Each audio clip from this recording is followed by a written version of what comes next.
So I have to do it from a distance so I can spare your guys' eardrums. Welcome back to another episode of the Jack Mallers Show. I am your host, Jack, and you guys are tuning in to another episode of Mailbag Monday, episode 92. As you can see, I'm back in the empty closet. Oh, did that view give you guys a good shot at my new art piece? Look at this. Can you guys see Satoshi hanging out in the closet there? Let me go grab him.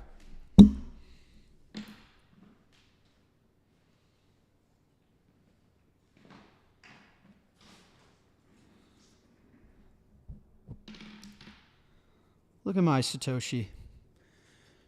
Shout out to Val, the artist who created this piece, famously the piece in Lugano. But now there was a new one in Miami. I was there for the unveiling of that. And she sells these little miniature Satoshi sculptures. And so I bought one from her. She's a sweetheart, one of the greatest artists in Bitcoin, hands down, one of the greatest artists in the world. I'm a huge fan. So look at that. It used to be a chessboard back there, but my girlfriend actually put the chessboard near our Christmas tree. I don't know why she did that. But when I got home from my trip, I put Satoshi right in the core of the closet. All right, let's put Satoshi down for a second. He'll go back in the closet when we're done with the episode. But it's good to see you guys. Man, sentiment.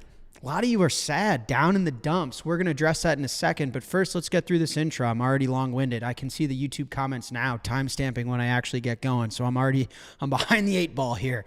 I'm talking to you guys at a Bitcoin price of $92,280 US. Bitcoin's market cap is now below $2 trillion. We're at $1.84 trillion market capitalization. Our all-time high on October 6th, we're almost 27% off that all-time high. That all-time high is $126,160 US. It's been 42 days since that all-time high. And again, we are a little under 30% away from that all-time high. Bitcoin block height. What was the last Bitcoin block mined since I hit record? It's 924,075. Okay, ladies and gentlemen, here's the deal. These episodes used to be around an hour. Recently, they've been as short as 2 hours. Everything higher than that, 2 to 3 hours. Some of the feedback has been, can you please make them a bit shorter? My commute to work I'm not commuting from fucking California to New York City. So I'm going to try and make this one a lot shorter. Instead of 4 or 5 chapters covering all sorts of different news topics, I'm just going to do one rant, okay? We'll see how it goes. My goal is that one rant takes me half hour or so, and I actually can allocate more time to Q&A. A lot of the fun of the show is the fact that you guys get live Q&A. You can ask me whatever you want, and that actually drags on a lot, but people like it the most. And so I got one rant for you. We'll do Q&A, and if after you guys are like, never mind, I like the 3-hour, 2-hour shows, we'll get back to it. If this is the better format, this is the better format. But one of the coolest parts about the show, there's no advertisers, there's no bias that I come into the show with. I make my money at my companies. I'm producing the show myself. I'm the only guy, really, if you don't count Dylan, in the chat with you guys doing the show. And so it's all me, it's all Signal, it's all with the purpose of trying to contribute to the public conversation in a really authentic way from someone with a unique viewpoint. So with that, I listen to your feedback and we go on. My rant today is titled Bitcoin at the Turn, the Liquidity Inflection Point. And really what I'm going to do for you guys is give you my vantage point on the price. I think sentiment is as low as I remember since the FTX collapse. I don't remember Bitcoin being 25% off its highs and sentiment within the industry being so low. But a fun fact for you guys, 60% of the Bitcoin owned today has been acquired above the price it is now. I'm going to repeat that again. 60, not 16, 60% of the Bitcoin owned today has been acquired above the current spot price now. So over half of the Bitcoin owners are underwater. And so sentiment feels really heavy. It feels really dark. There's a lot of people that either have not been through classic Bitcoin price action, an asset that can be this volatile, or they had expectations that Bitcoin was going to go to the moon much quicker. I hold the opinion that this is a price correction. I think we're setting up for new highs. I do not believe, as I've said on the show, that this is a 4-year bear cycle and we're in for 2 years of down. And I want to be able to explain that to you guys today and make my claim. And if I'm wrong, I'm wrong. But I feel very strongly and very convicted that I'm not. And so that's what today's rant will be. So this is a screenshot of what I posted on Nostr. If you guys aren't on Nostr, I highly recommend it. Think of it like a distributed Twitter, a distributed social media network. It's a place where you can't really be censored. And so my post read, beginning of the bear market or the setup for new highs? I make the case that Bitcoin is the only liquidity smoke alarm the U.S. has left and is telling us there aren't enough dollars sloshing around the filthy fiat financial system. Team Red has to print a lot of money, and we will look back at this time as a buy the dip opportunity dressed as 4-year cycles. Going live in 10 minutes. And so I also wanted to show you guys this tweet that I tweeted on X, the centralized social media platform run by Elon Musk. When did I tweet this? Friday? Saturday maybe?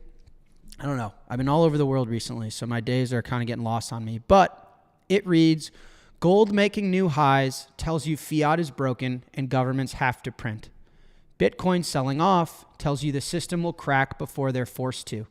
Remember, Bitcoin is the only free market we have left, a liquidity smoke alarm revealing truths the system tries to hide. And so really what's baked in my thesis, in my viewpoint in regards to Bitcoin, is this liquidity smoke alarm idea. I keep referencing it. I reference it back in my Nostr post. I reference it in my Twitter post. And I really want to analyze what exactly that means. But generally speaking, from the highest macro view possible, my view is pretty simple. We are living through a sovereign debt crisis, okay? Now, sometimes crisis can be taken to the extreme, like there's a 24-hour margin call where the U.S. has to meet its $38 trillion. That's not what I'm saying. We are defaulting slowly. We are defaulting via inflation. The United States won't actually default. They won't call up their debtors and say, hey, we can't make you whole, because they can make everyone whole, because they can print what they owe. I've given this example countless times on podcasts and interviews, and I'll give it again. A normal person has 2 options when they're in debt. So a person like you and I, or, to be honest, companies, other nation states even. Those 2 options are very simple. You can either be an honest person and pay the debt back.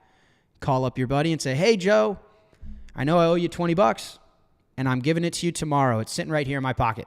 And you hand Joe the $20, you expunge the debt. That's option 1. Option 2 is if I have to call Joe and say, hey, Joe, I don't have the money. And I know you're going to hate me. You're not going to be my friend, and you have every right not to be. But I got to default on my $20 debt obligation to you. Those are the 2 options we have. It's pretty simple. Now, the United States government has a third. They can print what they owe. Okay? It's a very unique option because whilst they can print what they owe, they can also debase and devalue what they owe. So even if you think about it in purchasing power terms, right, the United States can take a $100 debt obligation and they can make it worth less so that it's more achievable for them to actually pay back. And so they'll always be able to make their debtors whole. Always. Always. So the default is not by calling Joe and saying, sorry, man, I know you're going to kill me. You're supposed to stand up in my wedding. It's probably not going to happen at this point. I don't have the money. The U.S. isn't going to do that. They're going to default by printing the $20, giving it to Joe, but by printing it, the $20 Joe is getting is worth less than the debt we actually owed, okay? And so from a macro standpoint, we're in a sovereign debt crisis, and the reason gold is making new highs is because the world around us is repricing itself in dollar terms. Central banks and governments around the world are buying and accumulating more gold, and we've talked about it in specific BRICS nations, China, Russia, India, Brazil. They've been buying swaths and swaths of gold with the expectation that the United States is going through an inflationary default. They have to print what they owe. And if that's true, then foreign nations cannot capitalize on U.S. treasuries and U.S. debt. They have to capitalize on something neutral. They're using things like gold and Bitcoin. if you think about it, guys, like how can you survive an inflationary environment? You survive an inflationary environment by buying something that can absorb like a sponge all of the fiat liquidity, and things like gold and Bitcoin can. And so gold is already telling us where the world is going. That decision has already been made. We are like, you have to understand, and what I've talked about on the show is these things are happening. They're not about to happen. They're not going to happen. I don't think they're happening. They are happening. Gold has added 10 Bitcoin market caps to its market cap this year. This is happening. It started already. But my second line in this tweet reads, Bitcoin selling off tells us that the system will crack before they're forced to print all the money. And so this gets into politics. Politics is money in the fiat era. And, a lot of my point that I'm about to make is that the Trump administration hasn't printed the money yet. They've talked about printing the money. They campaigned on printing the money. According to the math, they literally and physically have to print the money, but they haven't yet. This has been one of the driest liquidity chapters in the last, 5 years for the United States of America. Think about this year alone. We started off where Elon was going to doge the place and send us into austerity. And we talked about on this show how that was just a moronic idea. And a lot of you are in my comment section, defending Elon Musk like he's family or like you're married to the guy. Give me a break. He's a smart guy. We owe a lot to Elon, but it was a really dumb idea. It would have sent us into the greatest depression that anyone's ever seen. It would have collapsed the world. We would have been sent into rapid austerity and no one would have been happy. And of course that idea didn't work, but it was very anti-liquidity. It was very anti-liquidity. The government was spending less. They were puking less dollars out into the market, which is fine. And then we had the tariff wars. We have the trade wars. And so the combination of the two, that's when Bitcoin on April 2nd crashed. Remember when Bitcoin hit 75K and there was no dollar liquidity and Trump was standing up against China and Elon was going to fix the government by firing everybody. And then we reversed that in 5 days. And that's when Bitcoin went from 75 to 125,000, right? And after that, they haven't been able to follow through and print the money. They haven't. So Trump's tariff truce became an untruce, and he goes back to negotiating with China, back to 100% tariffs. Getting the Fed on sides and getting Jerome Powell to actually print money hasn't been successful. The Fed hasn't got on sides yet. The Fed hasn't expanded its balance sheet yet. And then on top of that, the government got shut down. And so the TGA is at its highest balance in years. And so Bitcoin is the only asset class that actually is the best expression of fiat, its current status, both to the downside and the upside. It's the only thing that's telling us the truth because it's the only free market we have left. And so this is a lot of the basis of my view, is that if Bitcoin's going to go through a multi-year bear market, U.S. liquidity and fiat liquidity globally is going to continue to tighten for many years to come. The reason we were in a bear market from, call it 2022, the end of, until 2024, is because they did tighten liquidity, which I'll get to in a second. So anyway, I keep saying I'll get to stuff without moving slides. So let's get going. So this is Arthur Hayes Fiat Liquidity Index. It's a little scratchy visually. It's not the highest quality image I've ever shown you guys, but what it's showing, and for those that are listening on the podcast airwaves, what we're all looking at, there's two lines. The goldish orange line is the Bitcoin price, and the white line is the U.S. Fiat Liquidity Index, okay? Now, the Fiat Liquidity Index is down about 10%. Now, what you can see is that the Bitcoin line went up. So this is called from April earlier this year, and it peaked in, September, October. We had this, $125,000 mark. What did I say our all-time high date was? October 6th, okay? But now you can see the yellow line coming back down towards the white. And my point is, the reality is that the U.S. government has not provided the fiat liquidity to keep this financial system going. This financial system, as we talked about, it only works if they keep printing money. There is no other option. They have no other choice.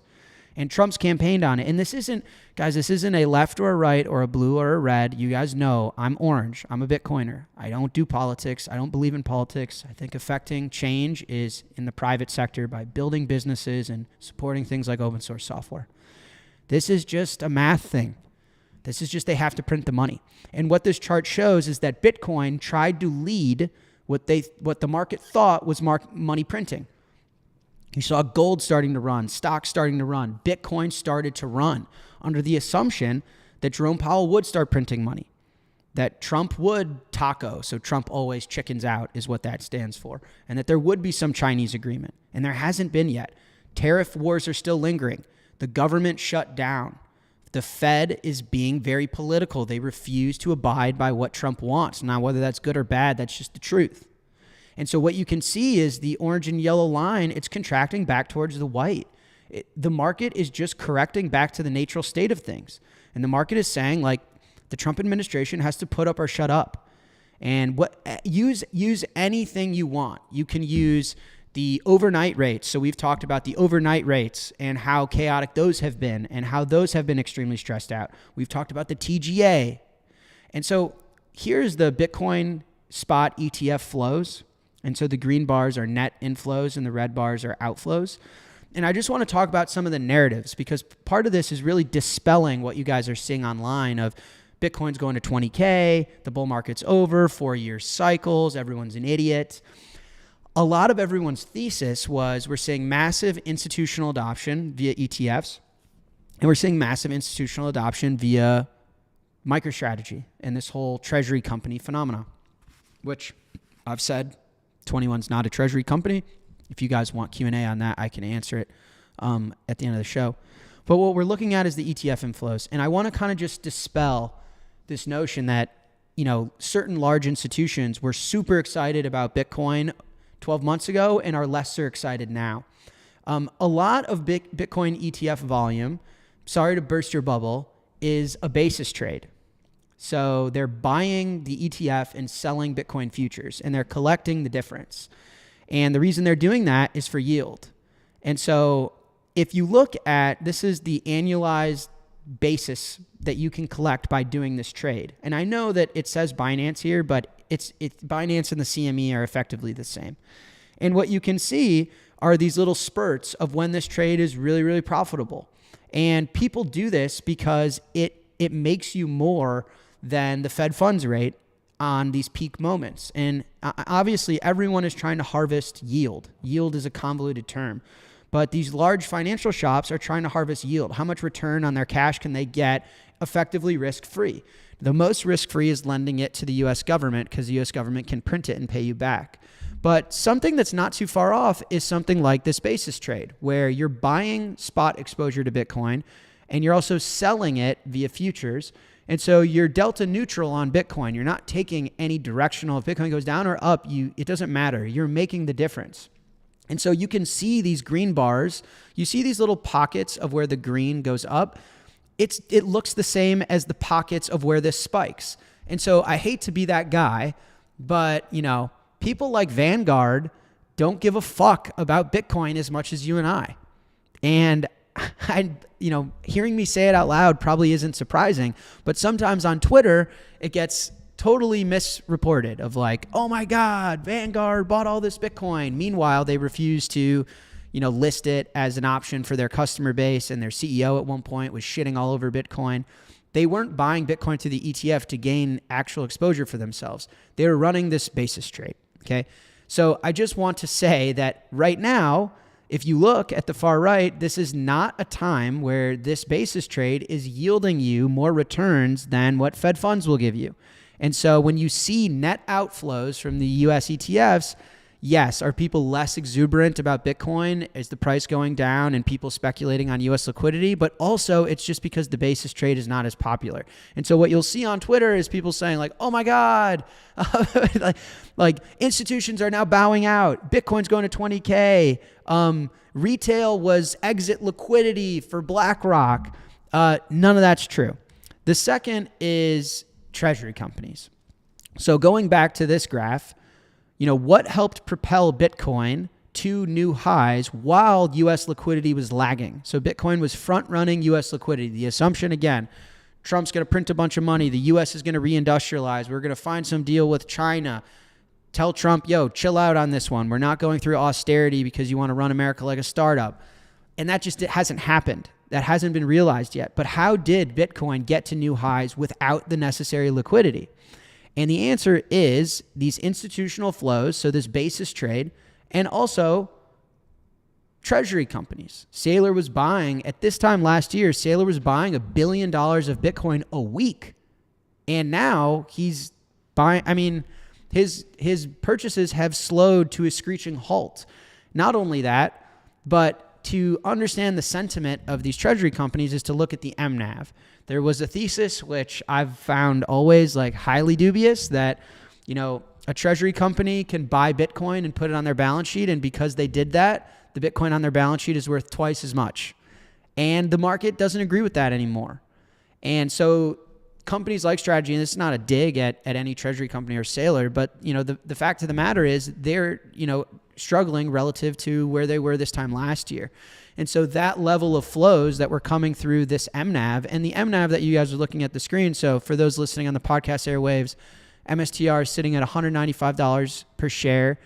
3-month return is down 47%. 1-year return is down 43%. The market cap of the business is $56 billion. And what is the value of their holdings? And the value of their holdings is $59 billion. So they are trading under net asset value. Now, I know it says MNAV 1.2 on the far right. That's the diluted MNAV. So I guess there's two MNAVs. There's the MNAV and then the diluted MNAV. Strategy doesn't show the MNAV. They just show the diluted MNAV, which is more generous to the company. But, you know, depending on how you look at it, the MNAV is either below 1 or on a fully diluted basis, 1.2. But either way, it's trading below asset value. So this goes to show that this idea and the flows that this was giving the industry is no longer there. And going from buying billions of dollars of Bitcoin a week to buying, you know, Saylor's had buys, again, not that this is a dig, but he's had $20 million purchases. That is a big change in flows. And so what has happened, just being very like clear here with you guys, U.S. liquidity has lagged expectations. The Trump administration has not found a way to print the money. They've been very lambastic in trade wars, fighting China, and they have not found a way to give liquidity to markets, and they haven't found a way to win a lot of these tariff deals. Still negotiating, still fighting with Jerome Powell, still, you know, now we've resolved the U.S. government shutdown issue. But the first year of the administration, I think, has been some frustration. And we've seen this, you know, what happened in New York. I mean, Team Blue kicked the shit out of Team Red. I think the Democrats have found out that politicking and campaigning on affordability works, because a lot of the country feels like they're getting cheated because they are, and lying, at least pretend that you care about people and that you're listening to them. You know, people are being fairly vocal at this point and saying, you know, hearing that my inflation concerns and the fact that I feel like I've gotten fucked by this stupid system, hearing that that's fake news by a bunch of MAGA influencer Twitter accounts isn't very consoling to me. I'd at least want a politician that acts like they can hear me out and can campaign on affordability. And so anyway, that's the state of things. And so we go on. This tweet, I think, summarizes sentiment generally. Let me zoom in here. The tweet reads, not only did Bitcoin not reclaim 103K, it's fallen to 93K. I don't know the relevance of these numbers. They're all arbitrary. People that draw lines on charts I don't totally align with, but whatever. Maybe the happy Hawaiian knows something we don't. Not only did BTC not reclaim 103K, it's fallen to 93K.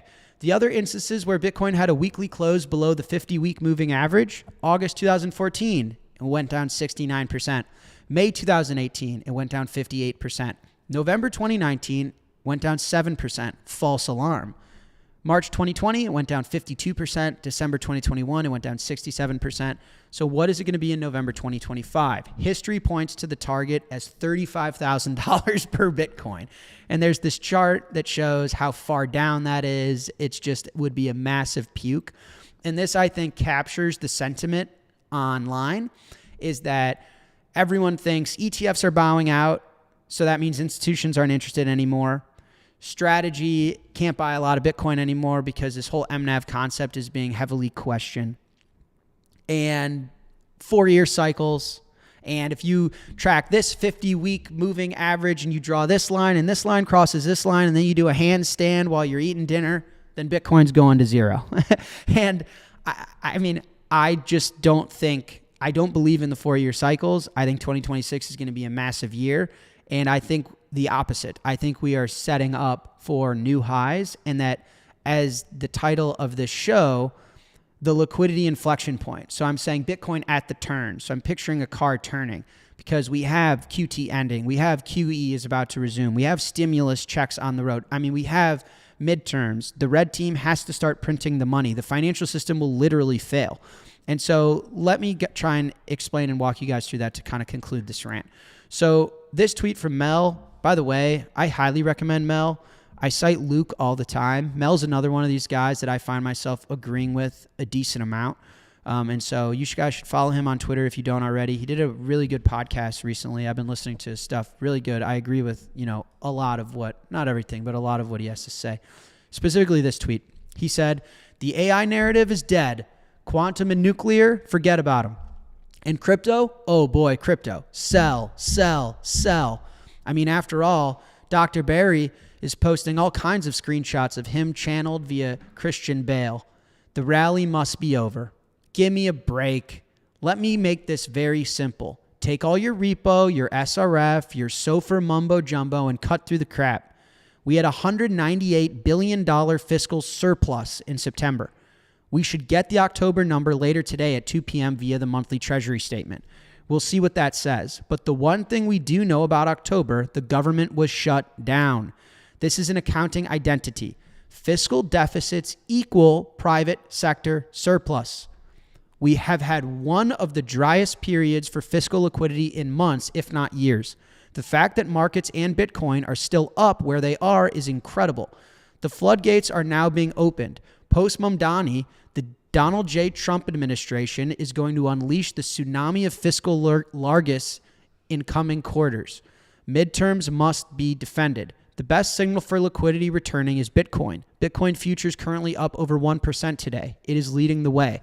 Next week or two could be choppy, but as liquidity comes in like a full moon high tide, so shall price action move toward that self-evident space on every beach where the ocean forces its way onto the shore. And he has a screenshot of the fiscal surplus. Now let's go back to the top here of Mel and break this down. First, he's citing all of the narratives. AI is dead. So what you're reading now about AI is that everyone's over-levered. It's a bubble. The dot-com bubble is bursting. Everything is, ChatGPT's numbers are overstated. Blah, blah, blah, blah, blah. Now, is that true or is that not true? That's not the point. The point I'm trying to explain to you guys is so many of you are tweeting at me like, Jack, is the world falling apart? Why is everyone saying my house is on fire? I just want to explain to you in plain English the narrative and dispel it. Now, you guys know how I feel. I think businesses need to be profitable. I believe in hard money. I believe in truth and reality and authenticity. Do I think Sam Altman is a lot of those things? No. But this is narrative purposes. Quantum and nuclear people are shitting on. People are now sell on Bitcoin. 4-year cycles, exit liquidity for the ETFs, all this bullshit, all this nonsense on Twitter. We'll get to the Big Short man in a second.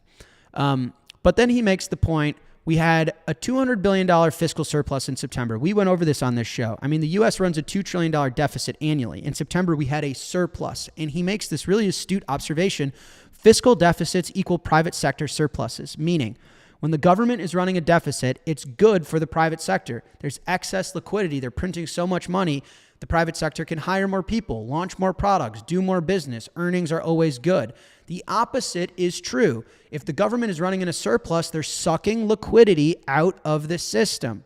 So as I've said, guys, if you come September, we had a $200 billion fiscal surplus. So that's 10% of our annualized deficit. We operated in a surplus. And then in October, we shut down. So the biggest economic participator in the world, the United States government, operated both in a surplus and didn't operate it at all for 2 months straight. If you rewind to before all of that, Bitcoin was at 125,000. So the point, has to be understood in simple terms. This has been one of the driest liquidity spells in years. Elon Musk Doge austerity, trade wars, Fed fighting with the Treasury, and then a fiscal surplus combined with a government shutdown, with the TGA now at $1 trillion balance. And so he makes the same points I do, is that the Blues are beating the shit out of the Reds right now. Trump's approval rating is as low as it's ever been. Why do you guys think Trump's bringing up stimulus checks? Why? Come on. Let's be real. So Bitcoin is the liquidity gauge. It's the smoke alarm. It's the sponge.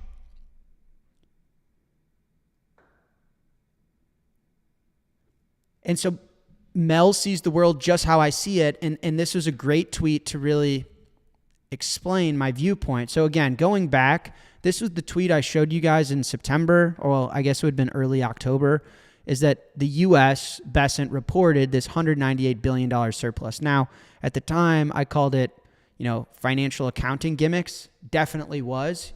We didn't. I mean, we run a $2 trillion deficit. So if we had a month of a surplus, then we have another month where the deficit's twice as large. So there's no, this was definitely marketing gimmicks, but nonetheless, it wasn't fraud. They reported a surplus, which means liquidity is dried up. And if I go all the way back to the slide I presented here, again, the markets were front running the liquidity, the money that has to be printed, or else the entire global financial system is going to fall apart. And if that's going to happen, yeah, Bitcoin's going to go down, gold's going to go down, everything's going to go down, and we're all going to live through an incredibly trying chapter in humanity, which is maybe the case. I do not think that's going to happen. I think they're going to print the money. But they didn't. That's what this chart shows. Bitcoin was front running it, markets were front running it, and they did it. And so this is the fact that they ran this surplus. And then next I have the TGA. So this was from last episode, maybe, or 2 episodes ago. This tweet reads, Treasury TGA about to break $1 trillion. Only time bigger was during COVID. Treasury can't spend because of the shutdown. QT ends in December, $70 billion of buying, potential liquidity about to hit the system. And guys, we've been talking about this. My point has been, this is a dry spell for liquidity. Bitcoin smells that out. It senses it. And this is the beautiful thing. People say Bitcoin has no utility. It's the only thing in the world that's telling you the truth. Stock market's hitting all-time high after all-time high after all-time high. It's irrational. It's ridiculous. It's not real. Bitcoin's real. So Bitcoin is telling the world that there isn't enough filthy fiat sloshing around for this system to work. And we're on the brink of a financial crisis. One of these funding markets, one of these credit markets is going to blow up. And that the money, it has to be printed soon. But until then, there will be pain. And here, what this chart shows is, the TGA hit 1.8 trillion peak COVID, obviously insane. But the second highest since then. So pretty insane, right? Pretty insane. This from Mark Moss. Just a Sunday night reminder for the Bitcoiners and all those hoping for its downfall. A 25% plus drawdowns are par for the course. And this is the 3-1. Oh, he has, or this isn't the best grammar, but whatever. 25% drawdowns are par for the course. And this is the third one so far this cycle and not the deepest. 33%, 31%, and the current one is 24%. And for the TA doomers, yes, it's been below the 50.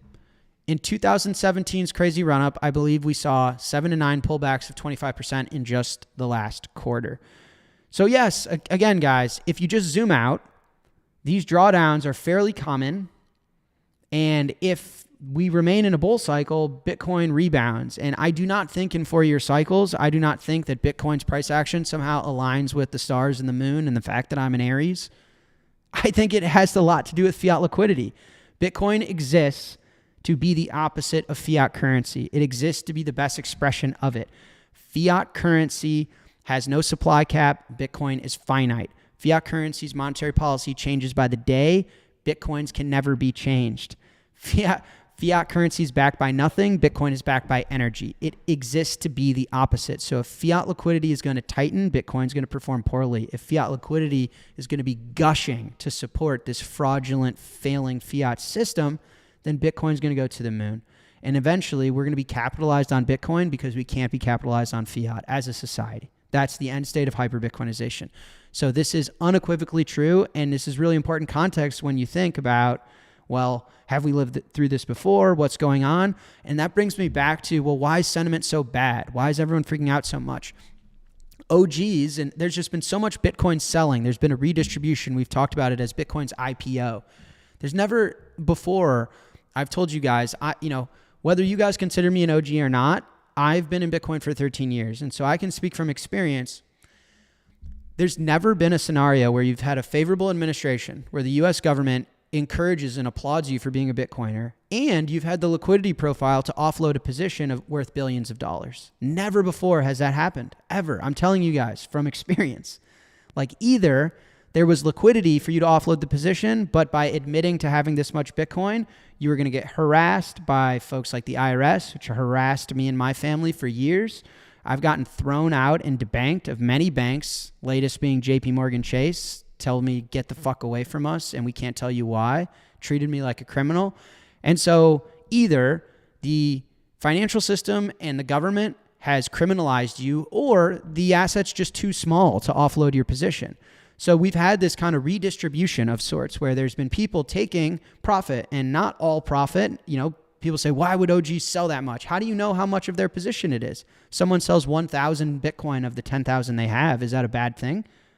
I don't know the answer to that. I mean, I haven't been selling, but you guys know how I am. I'm the most extreme Bitcoin on planet Earth, probably. I don't own dollars. All this to say, the point is a lot of sells, a lot of new Bitcoiners. So people are building positions. So all of this liquidity is being absorbed by the ETFs, being absorbed by new entrants, being absorbed by the fact that Bitcoin's credibility is gaining it new entrants to the network. And over 50% of people that own Bitcoin are underwater with a price at 91,000. So that's the only reason sentiment is this low. I think Bitcoin was this price this time last year. Or maybe we had broken 100K at this point. But call it year over year, Bitcoin's break even. And everyone's literally like throwing food at it, like online as a food fight. So again, I mean, to me, it's so obviously a buy the dip moment. Just for context, this is the Federal Reserve's balance sheet. So the Fed's balance sheet tipped all-time highs at $9 trillion, and it's heading towards $6 trillion right now. Just to show you guys the level of fiat tightening we've lived through post-COVID, post-FTX blow up. So you can see the balance sheet explosion. So pre-COVID, we were from 4 trillion to 9 trillion virtually overnight. And that is gushing levels of fiat currency. That is outrageous. But the Fed has done so much quantitative tightening. We've almost erased $3 trillion off the balance sheet. People say all the time, like, oh, it's really going to be bad when China jumps all their treasuries. The Fed doing this much quantitative tightening is twice as bad as that. China doesn't have this much U.S. treasuries. And so the fact, I've said it, on the last 2 or 3 episodes, I was like, I can't believe Bitcoin's at 100K. Like, it is astounding to me. It's the most impressive thing. Fiat liquidity is lacking. It's behind. This administration has definitely, don't be in all my comments. Don't talk shit about Trump. Shut up. Whatever. They're all politicians. They all end up doing the same shit. Okay. This administration hasn't gotten the Fed on side, hasn't gotten the deals with China. The Elon Musk Doge stuff didn't work. So the liquidity's been trailing at best. Okay. Can you give me that at the very least? The liquidity hasn't been there.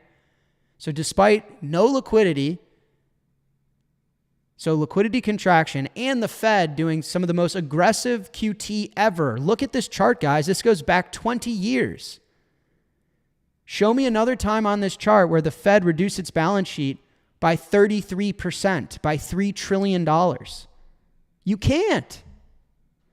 Mind you, through all of that, Bitcoin is at 91,000. Miss me with the bear market 4-year cycle. No way. So as a reminder, the Fed, which has been unwinding or has been tightening its balance sheet, is winding down. I showed this a few episodes ago. I'm going to show it again. Fed winding down balance sheet contraction amid tightening money markets. So December 1st, so Fed announces end of balance sheet wind down on December 1st. Fed aims to keep markets with enough liquidity to maintain interest rate control. Fed's Powell acknowledges Fed will soon have to expand holdings given economic growth. So if I go back to this blue line is not going down anymore on December 1st. And in fact, it's going to have to start going up soon. So we're going to make new highs. $9 trillion will not be the all-time high. Also, stimulus checks. Like we talked about last episode, Trump promises $2,000 tariff checks by mid-2026. Why mid-2026? Midterms. Team Red has no choice. There are two options. The entire world starts to fail and we rebuild from scratch, which is bullish for Bitcoin, or default via inflation. Politicians are going to politic. Bitcoin wins. Either way, Bitcoin wins. It's which path do you want to walk? But here's a tweet. The current situation. The United States is preparing $2,000 stimulus checks. Japan is preparing a $110 billion stimulus package. China has approved a $1.4 trillion stimulus package. The Fed is officially ending QT on December 1st. The U.S. is issuing $1.9 trillion in treasuries per year. That's the size of our deficits annually. Canada is restarting its quantitative easing program. Global M2 money supply is at a record of $137 trillion. Global rate cuts are at 320 plus over the last 24 months. And you are going to look at me and say, 4-year cycle, bro, see you at 35K. Sorry, you're not going to find that on this podcast. And guys, I will tell you, I'll do two things. I'll tell you always what I think, what I feel is right. Always. Always. So I'll tell you if I think, hey, liquidity's tightening up, the Fed is slowing down QE, and they're going to resume QT. I'll tell you that. They're not. It's the opposite. That's what happened after FTX. Joe Biden and Jerome Powell came out and said, we have to fight inflation. Do you guys remember that? Hold on. Let me find this picture. Jerome Powell, Joe Biden, Janet Yellen. You guys remember this picture? Janet Yellen was wearing a COVID mask. Oh, I found it. Hold on. Let me pull it up for you guys. Oh, no. Here we go. You guys remember this image? The meeting of the minds? The emperors of the fiat world? And what did they say? They said, we have to fight inflation because inflation loses elections. And so we're going to pause QE, start QT, and in fact, it was the fastest rate hike ever. It crashed, killed FTX and that Ponzi fraud. It destroyed Silicon Valley Bank and the U.S. banking system. They destroyed the U.S. banking system. And this is what it looked like. Almost $3 trillion off the Fed's balance sheet gone in that short amount of time. So if this was happening, I would tell you guys. I would say, listen, stay humble, stack sats, be careful, earn more than you spend. Bitcoin's not a get-rich-quick scheme. All of those things are true, by the way. I co-sign that no matter what. But what I'm telling you is the opposite is happening. Fiat liquidity has never been worse. I just don't know how else to articulate it. Fiat liquidity has never been worse. Government shutdown, trade wars, fiscal surplus. We've crashed, quote unquote, to 91K. And you want me to be bearish? I think we're going to 250K next year. I stand by that. I'll get to my dad's quote in a second.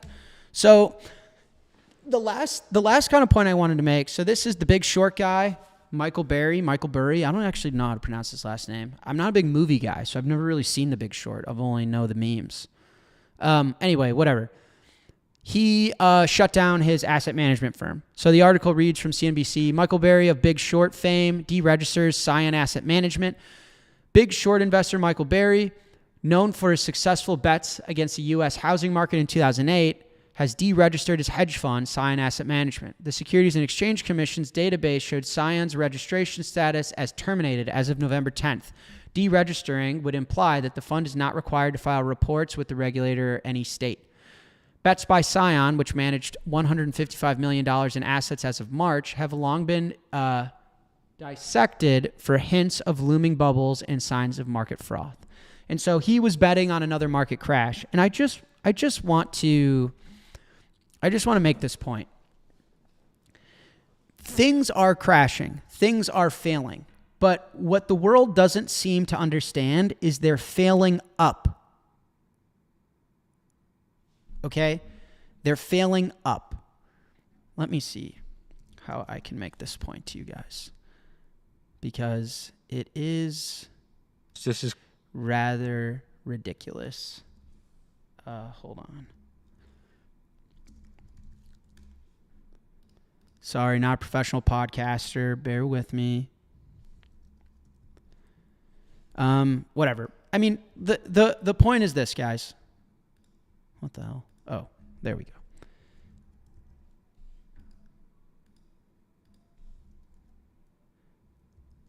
The point is that people that think everything failing, fiat collapsing, means that the stock market's going to go down 50%. They're not living in the same universe as you and I. They don't know what's happening.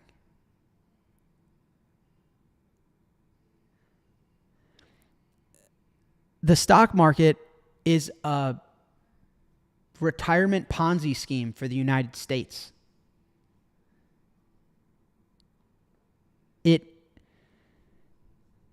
We have to melt up. What I want to find is this clip from this podcast from Mel I just watched to play so that you guys don't have to just hear me say the same shit. Stock market does. The stock market is a Ponzi retirement. Yes, this is it. This is it. All right. Retirement scheme for the United States. Here we go. Let's get this in here.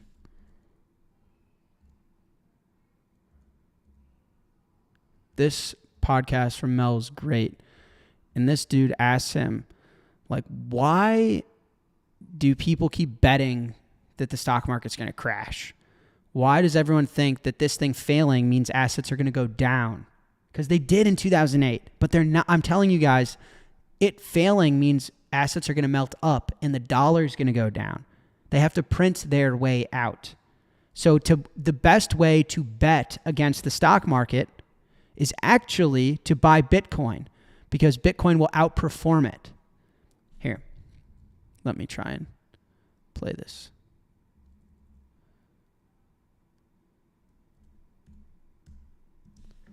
Yeah, no, it makes a ton of sense. And you hit on some of the things I wanted to ask you about, because the topic du jour are just overpriced SaaS companies and AI. It's a bubble. It feels a lot like where we were in the spring with just all of the fear around the tariffs and how quickly things reversed there. And so, and one thing too, another signpost notice was Michael Burry tossing in the towel on the fund as well. And so, why do you think, Mel, so many people are still, so many notable investors, and I mean, not even notable investors, I would say so much of the financial media still is having trouble understanding why asset prices continue to climb, right? Like I've noticed over the past several years, people are always calling for a crash, but it seems like the crash is to the upside, right? There's a melt up happening and the crash is more so in the value of the underlying currency. Why do you think this is such a hard concept for people to wrap their heads around? Well, I think they fundamentally misunderstand the role that stock markets and Bitcoin and gold play in the world today. I mean, I think they're still living in some delusional world where it's supposed to correspond to price to earnings ratios. I mean, give me a break. Like that's not what the stock market does. The stock market is a Ponzi retirement scheme for the United States. That's also a monetary escape valve for inflation. I mean, that's what it does. And it also provides receipts, tax receipts on capital gains. That's the role that the stock market plays. That is what it is. If you're sitting there and you're trying to say, should the stock market be trading at 25 times, and I'm looking at the CAPE ratio and I'm trying to figure this out, I honestly think you're in a different world. Like, you don't understand what happened. Okay. When I was a child, my father. That's it, guys. The stock market isn't priced on earnings. It isn't priced on PE ratios. It is a Ponzi retirement account for the United States of America.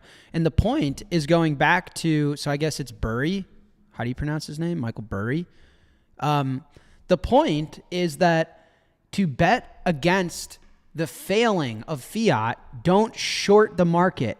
You buy Bitcoin because things will melt up. You'll know that fiat is failing when the stock market's making new all-time highs after new all-time highs, despite all these companies being dog shit. The S&P 500 is really 7 companies. So why is all this dog shit making all these all-time highs? Because the measuring stick, the currency denominator, the underlying money is broken. And so this guy got margin called. The famous Big Short guy got margin called because he doesn't understand the system that we're in. The money is broken, not the markets. Well, the markets are broken too, but the thing to bet against is the money itself. You bet against the money itself by buying Bitcoin. And so I do not think Bitcoin's going to 20K. You buy all dips as you're going through sovereign debt crisis. Buy the dips because the money is failing. That's it. That's it. That's it. I will also pulled up this tweet from Luke while you guys were watching that clip. Burry shutting down his fund. Recall in 1929 through 1933, stocks fell versus gold-backed U.S. dollars. Since Powell pivoted in Q4 18, the SPX is up 152% in dollars, but the XPX priced in gold is down 27%. This is the line here. In fiscal dominance, long gold is a better way to short stocks, and long Bitcoin is a better way to short everything. But the point is, if you think everything's going to fail, buy the dips. You do not sell all the assets because it's the money that's failing. Do you guys understand? Okay, I hope so. We move on. And then to cap it all off, DeepSeek, this comes from Bloomberg Law. DeepSeek is warning of a job apocalypse. Job apocalypse.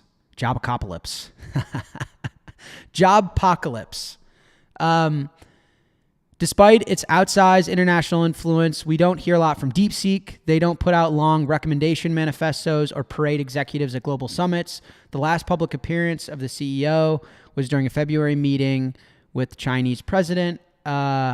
But they are saying that AI is going to disintermediate the job market entirely, and it's a huge problem. So again, I think the tailwinds that Bitcoin has are immense. I think being at 91K, the sentiment is only bad because over half the network is underwater because there's been that much distribution around this level. Could we go to 80K, 85K? 100%. But who cares? I certainly don't. My point is, this is not a prolonged bear market. This is a intermediate short-term dip that should be bought. Both my companies plan on buying as much as we can.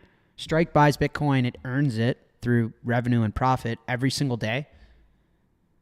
And I think Bitcoin's going to hundreds of thousands of dollars a coin in 2026. I remain that bullish. QT ending on December 1st. QE has to resume. Stimulus checks.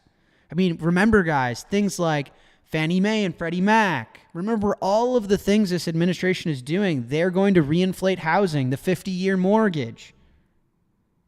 We are living through the tightest liquidity cycle in years. Government shutdown, surplus, trade wars. I'm buying dips. This thing will rip. I think I've made my point pretty clear. So to end my little rant here, this is again Arthur Hayes charts. This is the same type of environment in 2023. So that red line pointing down, that was when the TGA had to refuel and build balance back. And then he says bad girl Yellen. That's what he calls Janet Yellen, hilariously. Where is my Janet Yellen image? So this was the meeting where they said, we have to fight inflation, but somehow provide fiat liquidity. And the way bad girl Yellen did it is by issuing T-bills. We've talked about that in prior episodes. And so you can see fiat liquidity going to the moon because bad girl Yellen deployed a bunch of it by issuing T-bills, which drained the TGA. Or no, drained the whatever account. Whatever, besides the point. And so this is where we are right now. TGA rebuild. Now the question is, are we going to stay this low fiat liquidity wise and the financial system is going to collapse?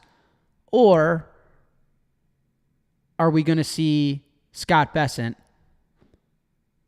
issue liquidity in tandem with the Fed? You guys know where I sit. And also I found this interesting.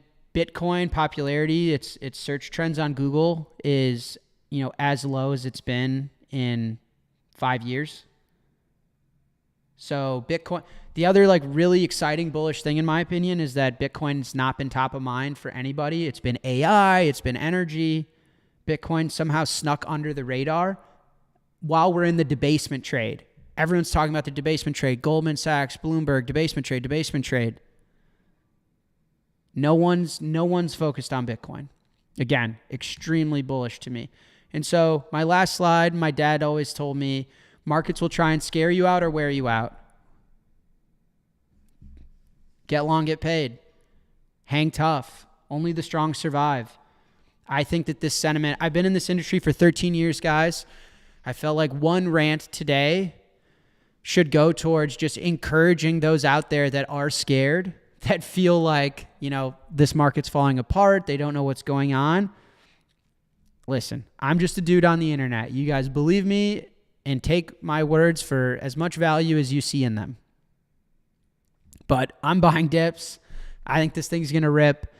The macro environment has never been more prime for Bitcoin, and I think it is a mistake to buy in to these narratives that Bitcoin's going to 35K. I would be shocked it is not. All right. With that, let's do some Q&A. So I'm right at the top of the hour. I said the rant would be 30 minutes. It wasn't. But fuck it. We'll keep Q&A short-ish. I also left out company updates like Strike in 21, but not intentionally. Just left them to Q&A because you guys ask me about the businesses anyway. So I'm like, why give you updates if you're going to ask? It's kind of redundant. I was just trying to find a way to cut down on time. So ask me anything about the companies that you want, and I'm happy to answer them. Okay, let me open Dylan's document. Let's see. There we go. All right, let's do some Q&A. And I'm going to try to keep it as short as I can because the feedback is episodes are getting long, and we're already at an hour. Okay, Jack, can you give us your thoughts on quantum? Is this a real threat? Did you watch Preston's podcast recently about this? I don't think quantum's a real threat. I think, the community's working on solutions. I don't think quantum is around the corner. I think it's 5 to 20 years, probably somewhere in the middle. And so no, I don't view it as a real threat, but I do view it as something that we need to focus and work on. I wish that it would be prioritized as more important than some of the other things that are argued about in the developer community. But I don't view it as a real threat. I'll keep that answer short, but if you guys want more in-depth quantum stuff, I'm happy to do it in future episodes. Question, are you dumping? That's hilarious. How am I supposed to interpret that? Like my bodily fluids or Bitcoin? Neither. No, I'm just kidding. No, I'm not dumping anything. I've told you guys, since Strike launched lending, I don't need to sell my Bitcoin. I don't own any dollars, and I'm able to finance my life on Bitcoin without ever selling it. Our line of credit product is going to make that even easier. The Strike credit card, if we decide to launch that, will make that even easier. But I haven't sold Bitcoin since we launched Strike lending. And I just told you guys I'm buying all the dips. This is a buy the dip. This is not a, the market is going through a prolonged bear market. I feel very strong about that. Question, why have they not printed the money, and thoughts on the 2K stimmy? Why have they not printed the money? Well, I mean, there's a lot of reasons for that. One, if the U.S. government shut down, the U.S. government can't spend. One of the ways that they drive, U.S. dollar liquidity is by spending themselves. The U.S. government is the biggest business in the economy. They employ the most people. They have the largest, their checking account is $1 trillion. So, and they think about it. The U.S. government, you guys are like, oh man, Michael Saylor's able to raise all this money. Think about all the money the U.S. government's able to raise. The U.S. government raises $2 trillion a year. So them being shut down is a big one. The September surplus is a big one. The trade wars is another big one. So when there's tension in global trade, that impacts things. And then the last one, and arguably the most important, is the Fed. So the Fed just now, in 2 weeks, is pausing QT. They have not resumed QE yet. And we know the Fed has been fairly political. The Fed has leaned very left. And they don't like Trump. And so, if it were up to Bessent and Trump, the Fed would have started printing money in April. So that's just been late. If a news reporter were to ask Trump, hey, why haven't you printed the money? Or whatever the politically correct way to ask that question would be, he would say, it's all Jerome Powell's fault, right? Which it might be. I don't know. Again, I avoid taking political sides. But that's really the answer to all of. So it's a combination of a bunch of shit. And so I expect them to run it back turbo in 2026. They have a lot of catching up to do, especially if they want to defend midterms. Why have traditional markets / equities perform so well if liquidity is so bad? Well, because they're not real. That market's not real. It's the same thing as when Bitcoin goes up 100%, how come the S&P 100 is only up 12%? The S&P 500 and the equities markets the market structure there is through these giant passive flows from these index funds, from endowments, from pensions. So the S&P 500, if the S&P 500 goes down 20% for a persisted period of time, then the entire U.S. government fails. The whole United States fails because our pensions would collapse, our endowments would collapse. And so these are all passive flow funds. If the Dow or the NASDAQ were to go down 4%, the world's on fire. I told you guys a story. At the time, I couldn't really talk about it, but during the April, what was it? The tariff fiasco? Liberation is what Trump called it, where we all felt so liberated. During Liberation Day, I was fundraising for 21. I couldn't obviously talk about it at the time, but I was. And so when I said, hey, I'm in Wall Street, I'm doing some stuff. And if you wind back to those episodes, I say, I'm in New York, I'm on Wall Street, I'm doing some stuff with Wall Street bros. And they're freaking out because their markets are down 3%. And I'm like, how levered are these guys? How levered are these assholes that they're down 3%? Literally, I'm on calls with these guys, and they're like, hold on, hey, Jack, can we reschedule? I got to go meet a margin call. It's like, bro, your markets are down 3%. Try 30% like a Bitcoiner. So anyway, it's just a totally different market. The same reason it's artificially, supported with all sorts of passive flows, like everyone's 401k, everyone's pensions, everyone's endowments. University endowments, firefighter pensions, and workers' 401ks support that dog shit market. But it also doesn't give you 150% returns in a year like Bitcoin does. So that's what I'm saying. Bitcoin is the truth. It's reality. If you want real money, you own Bitcoin. If you want passive flow garbage, you have a 401k with a bunch of equities in it. The choice is yours. Why have traditional... Oh, no, I just answered that one. Question for Jack. It's quite astonishing that with $9 trillion, they repriced all our houses and essential goods we need to buy. However, now that the balance has decreased by 30%, assets are not at a 30% discount. Yeah, 100%. Well, fiat liquidity is a special beast, especially global fiat liquidity. So let me... here, I will blow your mind. Ready? the PBOC's balance sheet, Public Bank of China, is now larger than the Fed's. Crazy. And so this is a global game.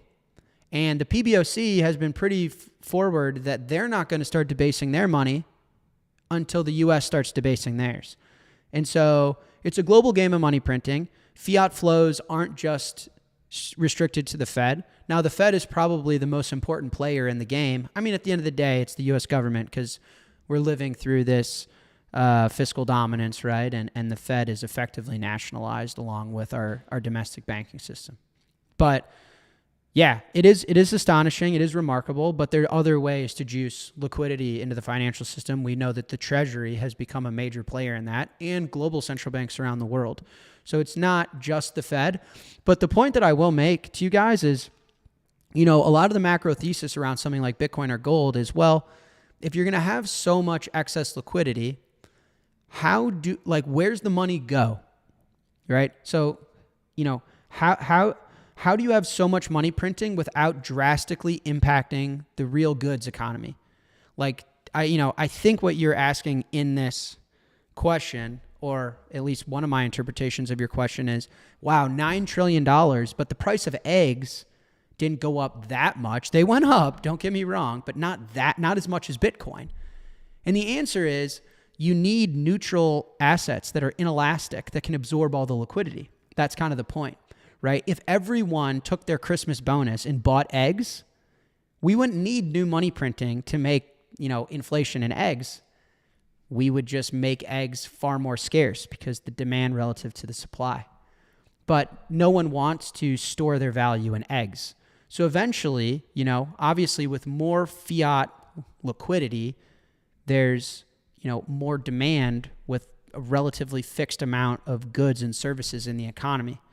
So you're going to have some inflation in those goods and services, but then eventually that excess liquidity has to spill over into other things because people only want so many eggs. They only want so many vacations. They only want so many houses.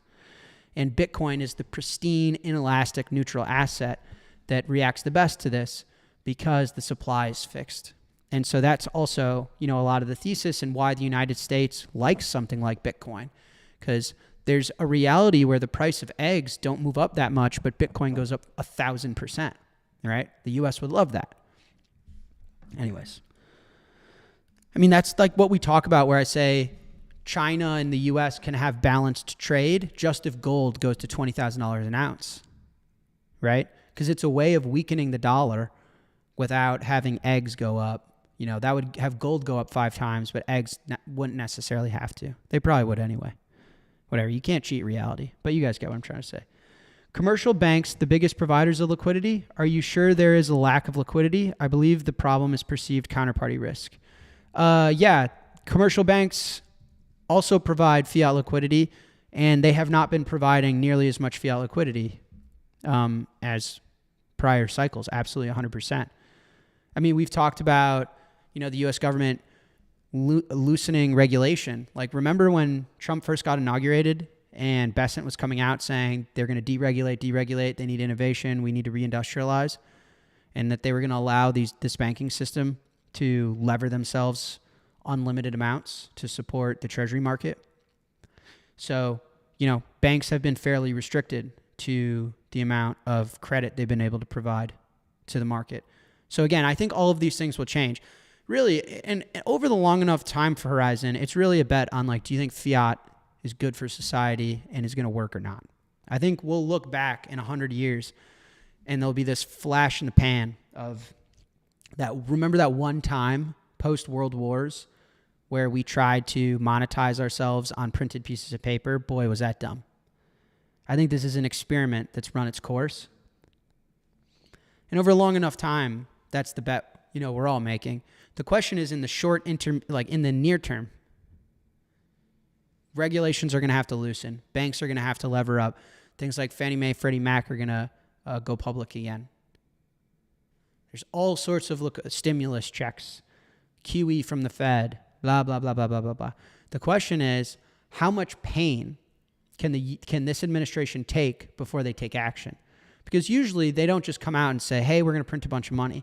If a bank fails, if the financial system blows up, If something happens, then Trump comes to save the day, not to reignite inflation. And so the question is, how much pain? Like what happened last time during Liberation Week is the financial system was about to collapse. And that's when Trump chickened out and backed off everything. It took 5 days. Remember, we talked about the 10-year going above 5% and volatility. They couldn't take it. And so the question is, are we going to need to see the 10-year get back above 5%? The question is someone going to have to blow up because credit markets are getting tight before they gush all the liquidity? But the liquidity is coming. It's always a question of how politically palatable is it. I've said I can solve all the U.S. government's problems in 10 seconds. Just do not be the world reserve currency. The dollar won't be artificially strong. U.S. assets won't be artificially strong. Housing will become affordable. The dollar will weaken. Things like gold and Bitcoin will go to the moon. Labor here will become affordable again and realistic. Apple can produce the iPhone in Manhattan because it won't be $5,000 just for a studio apartment a month. But the question is, how do you get reelected if you wind off being the world reserve currency? I don't have an answer for that. I'm not a politician. I don't believe in politics. So it's all a political game at the end of the day. Okay, moving on to Bitcoin and markets. Hey, Jack, huge fan of the show. I'm a small business owner in California. Would you ever be able to touch on the topic of hundreds of billions of dollars that businesses pay in credit card processing fees from Visa, Amex, MasterCard, etc.? Bitcoin and blockchain fixes this. I personally paid $50,000 last year. Thank you for your time. Yes, I can touch on that. So obviously, I've spent a ton of time studying card networks, payments. Some of this stuff went a little viral on Twitter over the weekend where, Square and Cash App launched paying Lightning invoices with dollars. Strike was the first to ever do that. I actually wrote that idea to the Cash App team because I was thinking about working for them. I decided to start Strike instead. So I've spent a lot of time on the topic. Here's generally how it works. So to make an incredibly long story short, these card networks have kind of formed a duopoly of sorts, primarily with, duopoly referencing MasterCard and Visa. And the way it works is they charge merchants like 3-4%, call it, for a credit card acceptance. It varies. It can be as low as around 1%, as high as 4 or 5%. But let's use this 3-4% number. So 3-4% is charged to the merchant, and when that they collect those fees on a card swipe, it actually gets divvied up with all the participants. So there's someone called the acquiring bank. So who the merchant is using to accept the payment, the bank.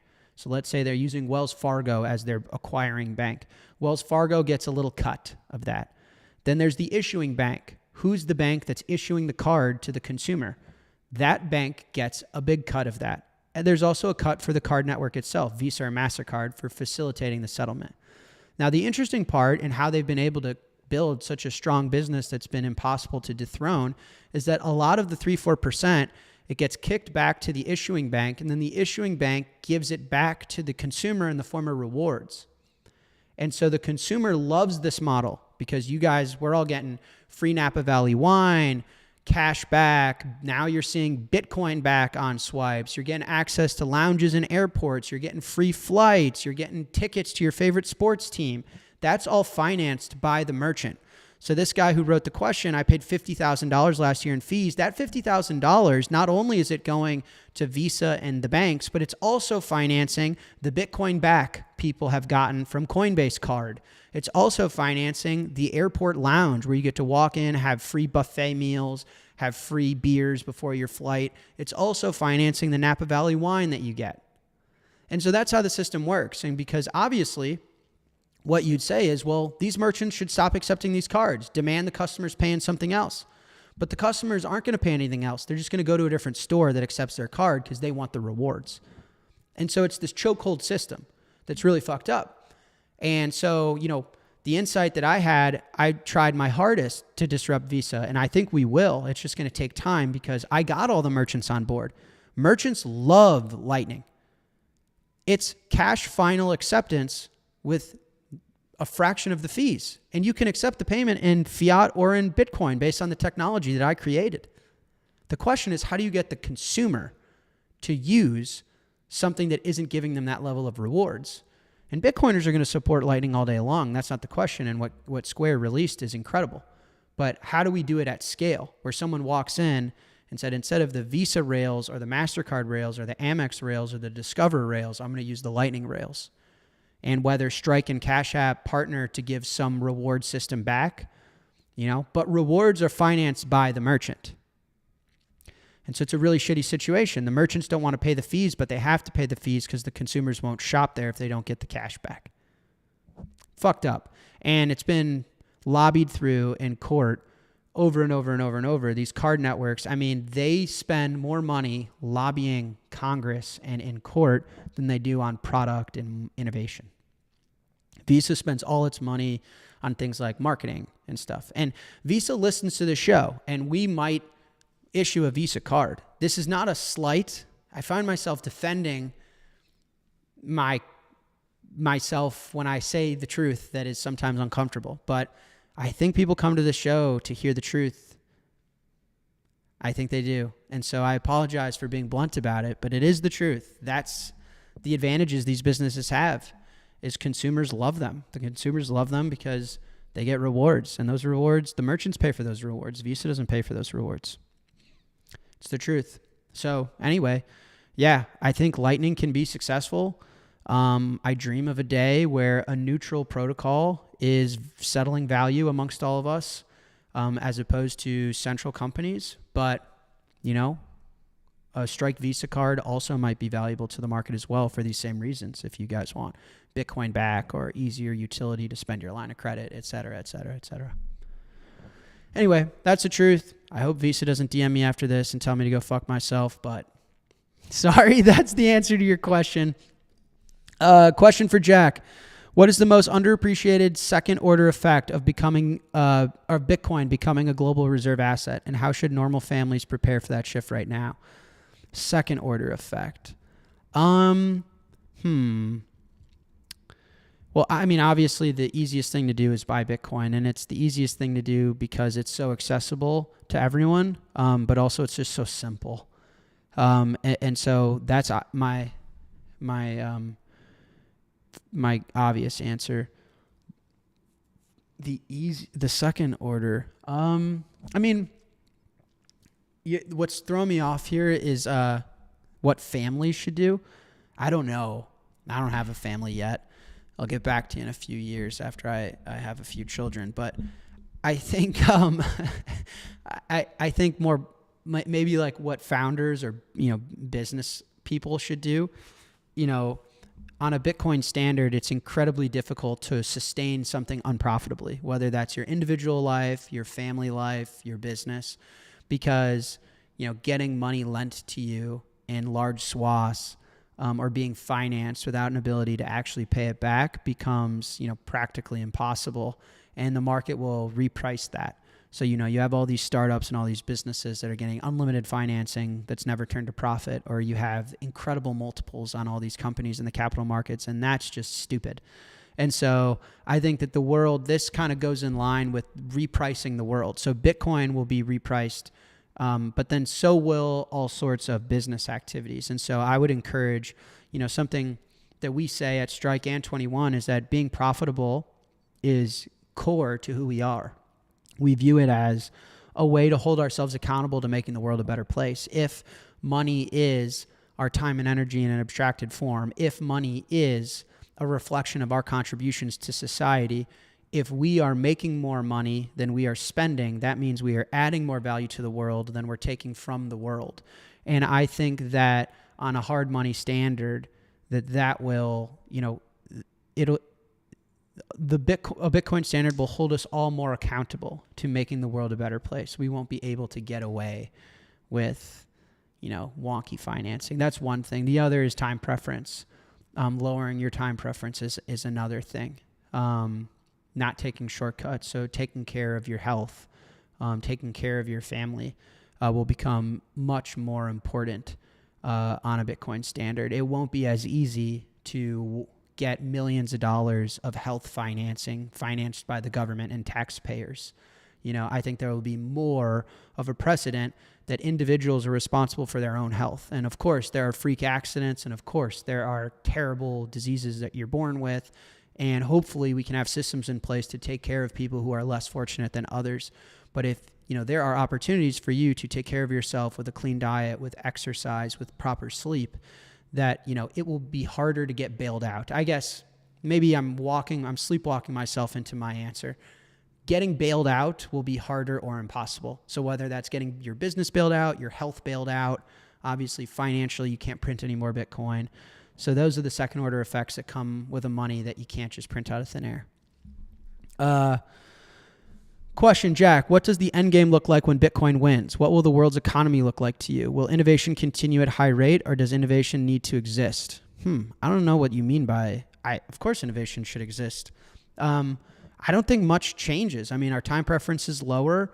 I think we're all much more well capitalized. I think we all get better at trade, because right now, if you're a doctor or an accountant or a lawyer, you go to your job from 9 to 5, but then from 5 to 9, you need to understand fiat liquidity. You tune into this podcast because you need to understand what the Bitcoin market is doing. You need to be an expert in central bank monetary policy, in government affairs, in trade wars, in the stock market, just to get by. So not only do you need to be an accountant, but you also need to be a speculator. And if you don't have to be a speculator, that leaves you to just be an accountant. Or you can be an accountant and an artist, an accountant and a parent, an accountant and something else, or the best accountant ever. And so I've always said that the combination of AI and Bitcoin is going to unlock an art renaissance for us humans, because we won't be responsible for the mundane tasks that AI can solve for us. And we won't have to speculate half of our lives to maintain purchasing power. And that will leave us this really beautiful world where we're left to pursue interests, pursue arts, and live in like a totally free market where if someone has a good idea and they're able to execute and it provides value that people are willing to pay for, then that should exist. And if someone has a good idea but they can't execute and it isn't profitable, then it'll fail. And that'll be a beautiful place. So, I will give a talk on this vision of like this art renaissance I expect on the other side of these technologies being adopted at some point. Some conference in the next year. I'll lay that out in a 30-minute keynote. Did Strike send margin calls? No, we have not sent any margin calls. Did any Strike Bitcoin-backed loan borrowers get liquidated in this drawdown? No. We've had no liquidations. Yo from Brazil. Jack, when Strike over here? We're live in Brazil. We're in Brazil. We even have lending in Brazil. We see Brazilian loans come across our desk pretty frequently. We've got a little Slack notifications like, hey, this guy in Brazil just took a loan. And so we're in Brazil. Definitely give it a download, give it a try, and give us feedback if you have any. Question. Oh, no. Oh, here we go. Question, Jack, can you ask Dylan or the other staff to, after each show is over, publish all the slides, links, and articles you show into a single PDF or presentation that we can use and refer back to? Yeah, sure. Why not? Why not? I will, yeah, I'll try and do that with Dylan. I mean, it's pretty funny. This show, I was talking to some investor at the Cantor conference and they were like, what, how many people work on the show with you? And I was like, what do you mean by that? Like, well, you prepare all these slides and the news, like, what goes into that? How big's the team? I said, brother, you're looking at the team. Here's how the show gets made. Every Monday, I clear my schedule of meetings. I have one meeting with my executive team, just kind of like kick off. Well, not even my executive team. I have one meeting with Manuela, my president, and now, a few other executives just to talk about, hey, what's going on? What are we up to? What problems are we going to solve this week? What's on my mind?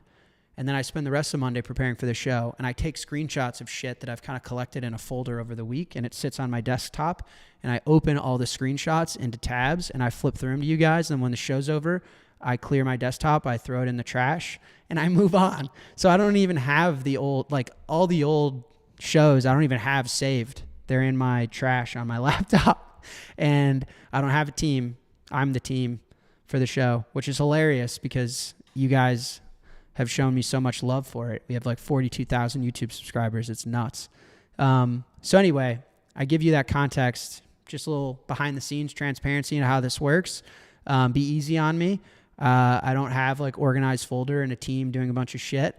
You're looking at them, but I can certainly basically just take my desktop that I'm looking at it right now and send it to Dylan, and he could, I don't know what he would do with that. Tweet it. We'll figure it out. Feedback warranted. We'll figure it out. Why is your closet empty? This has come up a lot more recently than it usually does. I'm happy to answer it. So when I first moved into this house, which was 5.5 years ago, no, a little less than 5.5 years ago. And by the way, so many rumors about me personally recently. I don't know what's up with that. I kind of take it as a compliment because people seem to keep me top of mind, little old me. But one of the rumors, like, this is not my mother's basement. This is not like my dad's attic. I lived here alone for 5 years. I live here now with my girlfriend. It's my house. I moved in here 5.5 years ago. So just to dispel any of those rumors, my dad's not even in this state. I wish he was. My dad's on the ocean somewhere, hodling and enjoying retirement. So anyway, when I moved into this house, I had media the day that I got the keys. And so you guys know how moving is. You're in and out of U-Hauls and there's shit all over the place. And this room is, in my opinion, the best to turn into an office. I got a skyline of Chicago above the camera here. There's plenty of space. Obviously, it was the prior owner's wife's closet. And so it looks like a woman's wardrobe, a giant women's wardrobe, because it was. When I toured the place, it was full of Gucci and Louis and all this shit, like all sorts of shit. And anyway, I didn't have time to like obviously do construction, tear this all down. I don't know how I would design an office, but maybe a bunch of Bitcoin art and all this shit. I didn't have time for that. I put my laptop down. This is an actual desk now, but it used to be a makeup desk. And I put my laptop down on the makeup desk and I did the media. I forget, it was either like Pomp's show or CNBC or something like that. I'm sure we can find it. And afterwards, the whole internet was memeing about it. They're like, what the fuck is this kid trying to change money out of an empty women's wardrobe? And I was like, honestly, yeah, I am.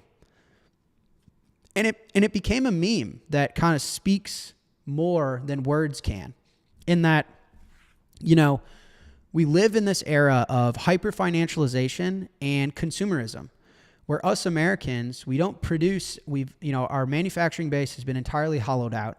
We don't produce much of anything anymore. We just are responsible for printing money. And so how this works is we print a bunch of money, we ship these dollars overseas, and in return, we import all sorts of stuff. We're like the largest importer in the world. And so we hyper-consume everything, and we have a population now that obsesses over luxury items like Louis and Gucci and Fendi and all this stuff. And it's outrageous that there's a closet this big that was purpose-built to house like luxury materialistic purses and shoes and all sorts of stupid shit. And so I think that this is like one of the best examples of the post-1971 dollar, that this is like a hyper-financialized consumerism closet that is just like, it's ridiculous and it's outrageous. And then the internet also found it outrageous that I was sitting in it. They're like, this has to be his dad's house, or he has to be renting this place. And I kind of found it hilarious. I would never address the rumors. I always kind of found it funny that people would figure out, how'd I get into this house? I got into this house because I'm a Bitcoiner and because I've been saving in hard money. That's how I can afford this house. And so it's this kind of clash of two worlds where I'm sitting in the heart of like what was fiat, and there's a new wealth class forming, and there's a large wealth transfer happening to people with different worldviews, with different principles, with different ethics, with a different moral compass. And mine is, I don't spend any money on luxury, Gucci, Louis, any of that dumb shit. I could never fill this closet with a gun to my head. There's no way. Neither could my girlfriend. That's stupid. And so it ended up becoming this meme of like, you know what? I'm not going to waste my time doing a bunch of construction on my house. Who fucking cares? Honestly, I certainly don't. It doesn't matter to me. I don't give a shit about what the room looks like. I don't care to stack the wardrobes. I don't care what anyone online thinks. I'm going to stay humble and stack sats and do my thing. And anyways, even when I explain it, sometimes I don't even like explaining it because it doesn't do it justice. It's a meme that carries like a way larger than life meaning. So that's the truth, guys. I moved in, I started doing some media. A meme was born, and I was like, fuck it. Memes are more powerful than words. So here we are. The rest of my house looks great. My girlfriend decorated it for Christmas while I was gone in Miami and Amsterdam, and it's very warm and cozy. But this room, we never touch outside of my new Satoshi statue. Okay.